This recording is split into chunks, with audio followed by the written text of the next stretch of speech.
lisosomas son organelos citoplasmáticos.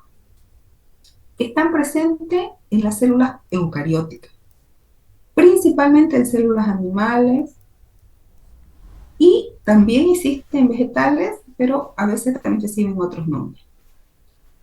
Los lisosomas tienen la función de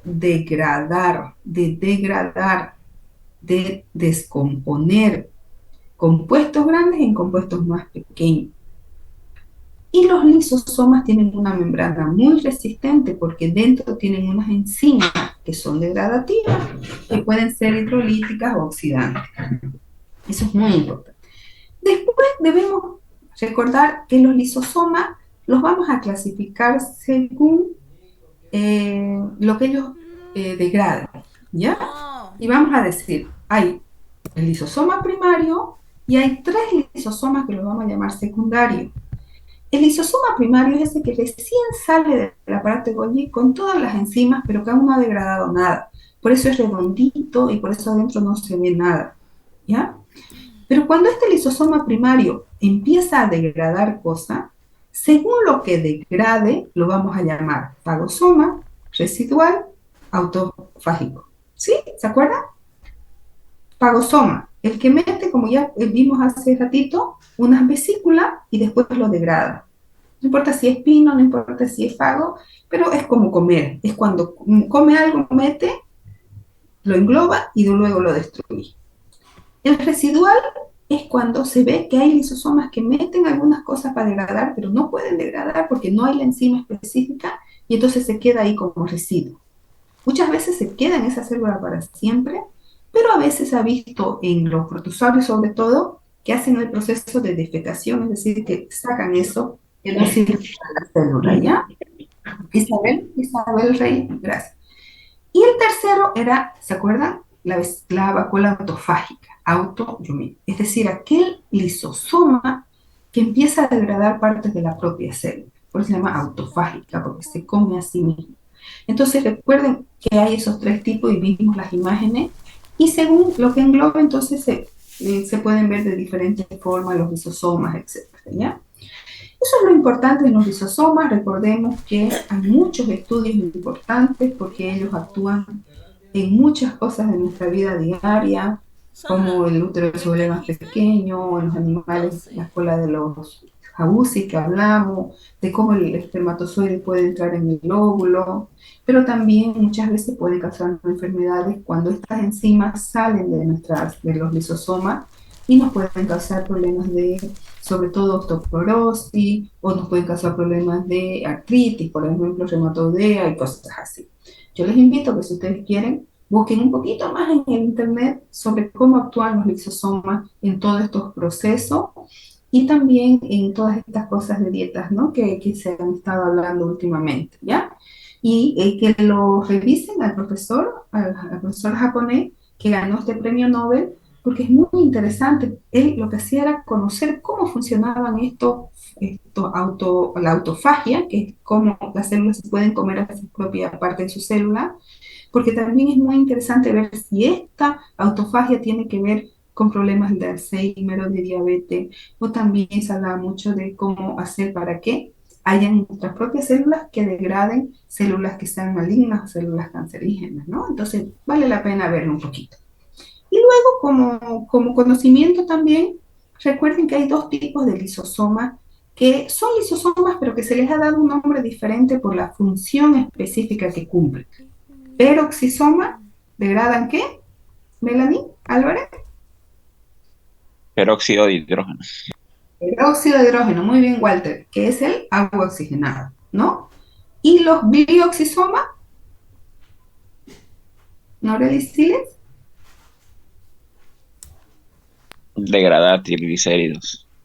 degradan triglicéridos. Y Walter, ¿dónde lo encontramos principalmente los glioxisomas? ¿En qué tipo de célula? Células vegetales. Muy bien, muy bien. Creo que con eso está claro. Bueno, vamos a continuar porque tenemos que seguir avanzando.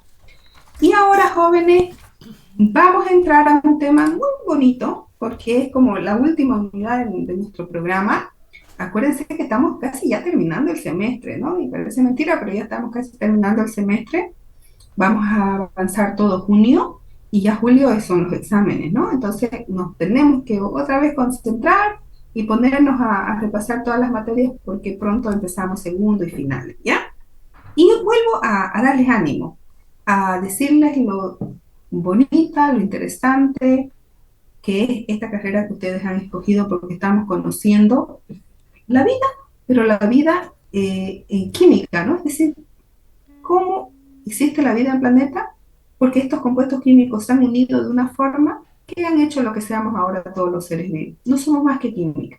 Si nos dejasen, después vamos a encontrar el famoso CHON, ¿se acuerdan? Principalmente carbono, hidrógeno, oxígeno, nitrógeno, y además tenemos azufre, sodio, potasio, etcétera. Pero somos químicos.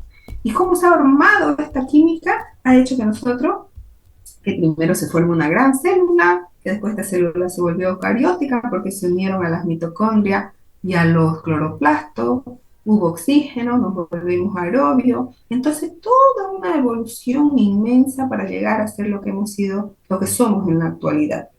Si nos queda tiempito o si podemos volver a entrar, si no se nos va mucho el tiempo, podemos revisar un poco la autoevaluación de mitocondrias y cloroplastos que tenían que hacer para hoy también. Si no, podemos fijar otra horita para reunirnos a hacer este trabajo, ¿ya? Bueno, sí, porque esto me va a llevar un poquito de tiempo, porque vamos a empezar esta unidad que se llama núcleo interfásico. A ver, todos nos volvemos a concentrar en la célula. Cerramos los ojos todos en nuestra casa y nos imaginamos una gran célula y decimos, ya hemos estudiado la célula desde afuera, conocemos cómo son las membranas, a ver, cierren todos sus ojos, imagínense cómo es la membrana biológica, mosaico fluido, sabemos cómo entran y salen cosas ahí a través del transporte, que sea un transporte pasivo sin gasto de energía, un transporte activo, sabemos que después hay un citoplasma que está, donde están suspendidas organelos citoplasmáticos que pueden estar conectados entre sí como la membrana nuclear, el retículo rugoso, liso, aparato de Golgi, que lo vamos a llamar sistema endomembrana, pero hay también lisosomas que cumplen la función degradativa, y también hay las mitocondrias que están presentes en todas las células eucarióticas y que hacen la producción de ATP o de energía, y tenemos los cloroplastos que solo están en células vegetales y que hacen la fotosíntesis. Y cuando digo solo en vegetales es para no confundir un poco, porque hay de todos modos tener en cuenta que algunas algas también hacen fotosíntesis y estas algas ahora no están en el reino vegetal, sino en el reino protista, ¿ya? Pero para no confundir decimos están en los vegetales, un poquito para evitar esa confusión de inicio. Y hoy ya nos metemos al centro de nuestra célula. Cuando digo al centro, también es como para darles una idea, porque no todos los núcleos están en el centro de la célula. Es cierto, en las células animales están principalmente, como ven esta imagen aquí en el centro. Pero si estudiamos una célula vegetal, muchas veces este núcleo no está en el centro, sino está acá en unas orillitas. ¿Por qué? Porque las células vegetales a veces tienen grandes vacuolas llenas de agua que cubren casi todo el citoplasma y entonces lo llevan al núcleo y a los cloroplastos a un rinconcito, vamos a decir así. ¿Ya? Pero para que sigamos entendiendo, vamos a decir que este núcleo está en el centro de la célula. Y saben que este núcleo de nuestras células jóvenes es como nuestro cerebro. Es como aquí está toda la información para que la célula funcione. Y no es fácil entenderlo porque, claro, si uno se pone a pensar, dice, pero ¿cómo realmente funciona esta célula? ¿No? O sea, ¿cómo es que la célula sabe cuándo tiene que dividirse, cuándo tiene que formar esta proteína, cómo las células se diferencian, cómo las células unas se convierten en piel, otras se convierten en corazón, otras se convierten? Entonces es muy complejo de imaginarlo, pero toda esa información está en esa molécula que está dentro del núcleo que se llama ADN, ácido desoxirribonucleico. Y ahí, según cómo están las secuencias de estas letras, cómo están nuestros genes, vamos a hacer que la célula haga una cosa u otra, dependiendo de qué genes tengamos, ¿no? Porque hay personas que tienen el gen para el pelo lacio, pero hay otros que tienen el gen para el pelo crespo. Entonces, de eso depende, de qué genes nos han pasado nuestros papás en el óvulo y en el espermatozoide. Entonces nuestra mamá nos pasa información en, de tanto de su núcleo, pero también de su mitocondria. Acuérdense que las mitocondrias tienen ADN, muy poquito, pero tienen. Y el papá nos pasa todos esos cromosomas que están en el espermatozoide, ¿no? Entonces todo está ahí. Este es el centro de funcionamiento de la célula. Y entonces lo que ha hecho, uy, ya faltan 10 minutos, increíble. Lo que ha hecho la evolución es que algunas células han creado una membrana que protege a todo este núcleo, una membrana nuclear, y por eso a esas células las llamamos eucarióticas. Y aquellas células que no tienen esa membrana nuclear, que son las bacterias y las algas verdes azules, los llamamos procariotas. No tienen porque solo tienen un cromosoma. Entonces yo creo que no ha sido muy necesario, pero nosotros los humanos tenemos 46 cromosomas, por ejemplo. Pero ya sabemos también que el perro, el gato, cada especie tiene un número característico de cromosomas, ¿ya? ¿Y por qué lo llamamos interfásico? ¿Por qué decimos núcleo interfásico? Porque lo vamos a estudiar el núcleo en una etapa de la vida de la célula en la que no se está dividiendo. A esa etapa se llama interfase. No hemos llevado a un ciclo celular, lo llevamos después de esta clase, pero la célula tiene un tiempo de vida, no es que es eterna. La célula, ¿cómo aparece? Porque se divide, una célula se divide en dos y aparecen dos células hijas, ¿no? Entonces esta otra se vuelve a dividir en dos, pero algunas mueren, ¿ya? ¿Cuánto tarda una célula en dividirse? ¿Y cuánto tarda más o menos ese ciclo de vida de una célula? Depende de la célula. Algunas neuronas pueden estar toda nuestra vida, pero una célula del hígado, por ejemplo, tarda unas 16 horas en dividirse. Entonces, 15 horas está en una etapa que se llama interfase de preparación para dividirse y una hora hace mitosis. Entonces, de las 16 horas, 15 horas está en interfase, una hora está en mitosis o división celular. Y entonces, ¿cuándo vamos a estudiar el núcleo? Cuando no se esté dividiendo, cuando está en interfase. ¿Por qué? Porque cuando se divide el núcleo en mitosis, pasan cosas muy raras en el núcleo. Por ejemplo, desaparece la membrana nuclear. Entonces ya no podríamos estudiar la membrana nuclear. Por eso estudiamos el núcleo en la interfase. Por eso la unidad se llama núcleo interfásico. ¿Ya? Y ahí vemos, este es un núcleo, y el núcleo consta principalmente de una membrana nuclear, de un jugo dentro del núcleo, se llama jugo nuclear, de unas estructuras que se tiñen más que se llaman nucleolo, y del ADN, pero el ADN lo vamos a llamar cromatina. Vamos a ir avanzando con calma y volvemos a pasar la clase, pero quiero que entiendan. Si tienen dudas, levanten igual la mano. ¿Ya? Bueno, miren, lo importante del núcleo es que ya dijimos, es la parte constituyente de importancia en la célula porque está toda la información.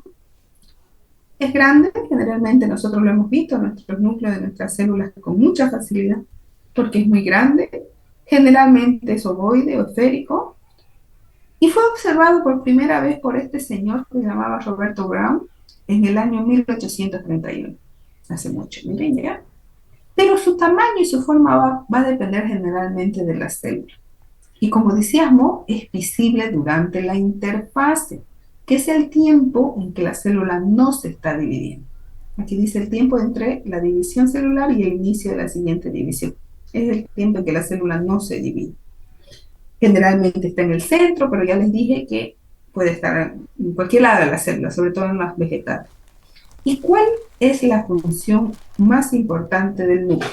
Siempre hemos dicho, ¿no? Son muchas funciones, pero quedémonos con una o con dos. La función más importante es la de conservar y proteger la información genética hereditaria, que es el ADN. Y dentro, este ADN regula todos los procesos metabólicos de la célula. Entonces, el núcleo tiene la función de conservar todo lo que es un material genético y regular los procesos metabólicos de la célula. Si hubiera que quedarnos con uno de estos dos, nos quedamos con el de abajo. Regular los procesos metabólicos de la célula. ¿A través de qué? A través de una molécula que se llama ADN, que está en el interior de esta membrana. Y como siempre, hay variabilidad, ¿no? De forma, de tamaño, de número. Sin embargo, la forma generalmente es esférico. Puede variar mucho dependiendo de la actividad que tenga, pero vamos a ver en nuestro laboratorio una clase de frotis sanguíneo, vamos a hacer, sacarnos sangre, hacer un frotis sanguíneo, y ahí vamos a ver, por ejemplo, los glóbulos blancos. Y vamos a ver que los glóbulos blancos tienen diferente cantidad y forma de núcleo. Cantidad no tanto, sino tienen lóbulos diferentes. Hay uno que el núcleo es grande y ocupa todo el lóbulo blanco. Otro que tiene forma de lóbulos, como riñoncito. Otro que tiene 3 lóbulos. Por eso cuando la práctica del núcleo la hacemos con glóbulos blancos, para que veamos ahí cómo son las diferentes formas que hay del núcleo, ¿ya? El tamaño varía mucho también, varía mucho dependiendo de la célula y si está en interfase o si está en mitosis. Y generalmente existe un núcleo por célula, generalmente, ¿ya? Pero existen células que tienen muchos núcleos, plurinucleadas, pero principalmente en protozoarios, más que en animales o vegetales, ¿ya? Entonces, así es la forma, el tamaño, el número, y ahí vamos a ver algunas formas, tamaño, el número de nuestros núcleos. Miren, estas son células epiteliales de vesícula biliar con los núcleos bien redonditos, ¿ven? Uno en el centro, porque son células animales, ¿no? Y este es una imagen que vamos a ver nosotros en el laboratorio de la sangre. Entonces, fíjense, todo esto que ustedes ven aquí rojito, estos son glóbulos rojos. Son muchos más porque tenemos mucha más cantidad de glóbulos rojos que blancos. No se ve núcleo, ¿por qué? Se ve blanquito, miren, en los glóbulos rojos, porque cuando nace el glóbulo rojo tiene un núcleo, pero después desaparece su núcleo porque todo este espacio es ocupado para transportar el oxígeno a nuestras células, ¿no? Entonces por eso desaparece el núcleo cuando el glóbulo rojo es adulto. Pero miren, este es un glóbulo blanco, este es un glóbulo blanco. Y miren, esto lila oscuro aquí adentro es un núcleo. Tiene núcleos grandes y la forma es muy diversa. Por eso hay diferentes tipos de glóbulos blancos, ¿no? Monocitos, linfocitos y todo eso que después vamos a aprender en el laboratorio, ¿ya? Entonces, para que vean la forma también, ¿no? Y aquí vemos, por ejemplo, raicillas de cebolla, que las vamos a ver también en el microscopio, con los núcleos de diferentes formas y en diferentes estadios, ¿no? Si está en interfase o si se está dividiendo. Aquí no se ve muy clarito, pero aquí se ve en una división, ¿no? Y este es un núcleo, jóvenes. Yo quiero que me dibujen en su cuaderno un núcleo, por favor, todos. Dibujen un núcleo y le pongan todas las partes del núcleo. Necesitamos saber todas las partes del núcleo. ¿Qué debe haber? Miren, este es el núcleo general y hay membrana nuclear, que ya la estudiamos membrana nuclear, ya no la vamos a estudiar aquí otra vez. ¿Se acuerdan? Era una doble membrana con un espacio intermembranal y tenía el complejo del poro, ¿no? Que este es el complejo del poro. Ven, aquí están los complejos del poro, con las proteínas, con los dientes de proteína. Bueno, membrana nuclear uno. 2. Nucleoplasma. El nucleoplasma es el jugo nuclear. El nucleoplasma es el jugo nuclear. Es decir, es agua que están y aquí están suspendidas ARN, enzimas, etc. 3. Nucleolo, que es una parte que está más concentrada de todos estos compuestos que hay en el nucleoplasma. Por eso se ve más oscuro. Y por último, cromatina. Anótense, ¿qué es la cromatina? La cromatina es el ADN. Toda esta tirita que ustedes ven aquí es la cromatina, es el ADN. Pero es el ADN que no se ha enrollado. Por eso no se ve como cromosoma. Porque usted siempre que vemos el ADN lo vemos como cromosoma, así como unas X. Pero se lo ve el ADN como cromosoma cuando está enrollado durante la mitosis, en la división celular. Tranquilo que lo vamos a repasar eso bien ahorita después. Y lo llamamos cromatina al ADN que está en interfase, cuando está desenrollado. ¿Ya? Tengo un minuto, no sé qué hora es. ¿Quieren volver a entrar para seguir avanzando o ya tienen que pasar después a otra clase? Díganme. ¿Lo dejamos ahí, jóvenes? Jóvenes, necesito, ¿me escuchan? ¿Vania? Hablen. ¿Alguien me puede hablar? Hola, Vania, porque no sé si me está escuchando, no, como nadie prende la cámara. Ya. Yo creo, Por mí sería bien pasar, pues, dice. 8 y 18, ¿no? Aún nos queda. ¿Qué les parece si avanzamos